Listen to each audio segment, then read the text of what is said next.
Very good practice today. One of our best weeks.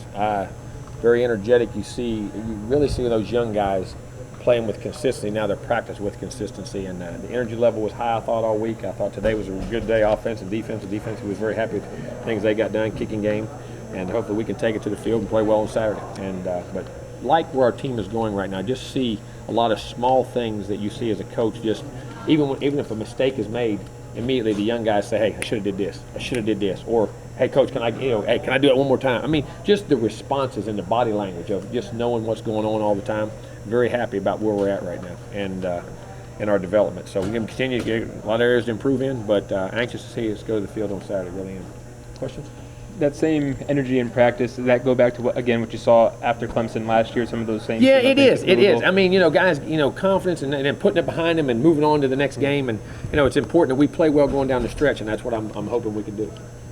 We got a great schedule coming in the stretch, and we got to start it with Virginia. How's James's ankle looking? Fine. He's taking snaps and had missed a rep, 1,000 miles an hour. What about Terrence and EJ and some of the other linebackers? They've all been fine. Terrence is practicing every day. EJ's practicing every day. Six is practicing every day. All of them are.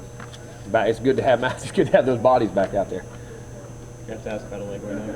Yeah, he is team violation of team rules. He's no longer with the team now? No. Is this a first offense type of thing, or had he done it a few times? Just a violation of team rules. Jimbo, Virginia's game against Georgia Tech, it's probably the first game they had that kind of got away from them. Yeah. You get a sense for what Well, I think Georgia Tech did a great job of controlling the ball. They able to run the ball with that offense they did, and they got ahead, and they made a stop or two on defense. And see, Georgia Tech's offense puts a lot of pressure on you offensively, too, because, when you give it back to them, they have a chance to eat the clock and get points, and they're playing well on offense this year, so I think it puts pressure on them. And Virginia had just a series or two that they didn't convert, and all of a sudden Georgia Tech's up, and then all of a sudden the game, and you're in the third quarter. You're in the middle of the third quarter, going in the fourth quarter. That offense, that's part of what that offense does to you too. It puts pressure on you because you don't get many possessions back from them, and Georgia Tech's playing really good football. I think Virginia's other 4 losses have all been by 8 points or fewer. Is there anything I see on film why they can't quite close out some of those? Well, I just think they're playing good teams. You played UCLA and they played Louisville. Beat Louisville at their place, who's a very good team we all know. And 1 point to North Carolina. North Carolina hit a 3rd and 15 down there, got an onside kick, got a surprise onside kick, and an 8 o'clock. They were able to eat the clock up. But all those games were extremely close, very good football games. Bobo said you guys have tweaked some things at the beginning of practice to help you guys start a little bit faster? No, we just asked them for the energy level. Our players, because the game before this, Syracuse, we started really fast. We moved the ball up and down the field, got ahead, played from ahead. And there's been games this year we've done that a bunch. Started in the last few games, there's 2 games especially is when we haven't started as well. But, we got to learn from that and we got to improve. We just challenge them to have better energy early in practice and get their mindset. The running backs in the backfield, passing to the running backs seems like to be a big mismatch for defenses. Well, we got guys that can catch it, and when it gets distributed out and the ball's supposed to go there, we feel very confident with the guys that have catching it, and they do a good job of running with it. So that's why I say Jameis is very intelligent that way and having the ability to go to all 5 guys, and he'll distribute it there. Pender looking okay? Yeah, it was great to have him out here, and just good to him come back and relate to these guys. You're talking about the organization in New England is probably the most consistent organization in all pro football. 8 or 9 titles in a row and 5 Super Bowls and won 3. And just for him to come back and say, hey, this is how we do things, you know what I'm saying? And that we're very similar in a lot of ways, and just how you practice and how important it is to do things right when you're with top-notch people. And I think it's very good reinforcement to these guys about how they have to get in a mindset to play and practice and do things. I think it's very good for those guys to come back. That's one of the great benefits of being able to have players in the NFL. Pender looking okay? Who? Pender. Yeah, he'll be able to play. He'll be available this weekend.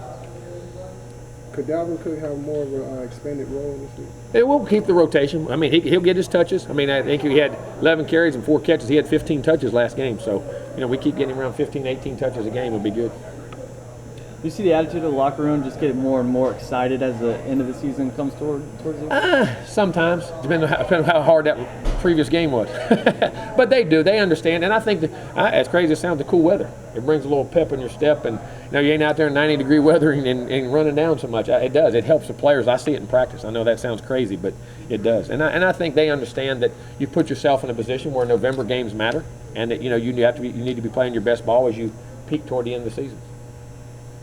Jameis is hearing his schedule. Is that a distraction, or is it like finally a light at the end of the tunnel where we know it'll be done? It's when it is, and we handle it day by day. And again, handle what we have that day and go the next day. Did you get a chance to look at that Nick O'Leary hit again on tape? No, I saw it, but you know, it was a good hit. Guys, the thing we did when we had turnovers, guys went and got the ball. I mean, when we were able to punch back out and get back, and you know, guys went and tackled. And I've been on teams sometimes where guys don't do that. You know what I mean? Get discouraged, and our guys play hard and they compete. It was a great play by Nick. Could somebody like Dalvin, or really any freshman, where maybe their touches are they vary so much because they're freshmen and guys getting injured and coming back, could they possibly get frustrated or disappointed if they get 15 touches one game, then 4 the next? Sure they can. I'm sure they can, but I think they understand, and they haven't been. They get it that they're part of a team, and we're going to get him his touches. You expecting more from the defense this week? Yeah, I expect our defense is, you know, I thought we played super the second half of that game, you know, and when we didn't turn it over on offense and give the other team momentum, I thought our defense did a really good job. And so I think they'll continue to get better, and I think as their health of the linebackers and guys getting back on the field, I think that will really help. All right, injury report. Yeah, this short one is good.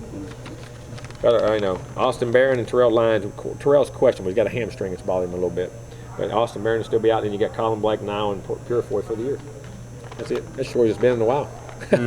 Huh? So you're gonna be happy with it? It's all very happy. I mean, very happy that you're getting guys back on the field, and you know, especially this time of year when you've taken all those reps, your body takes a beating. It's good to be able to sub guys in and give guys limited reps as far as not having to overdo it and keep them fresh throughout the season.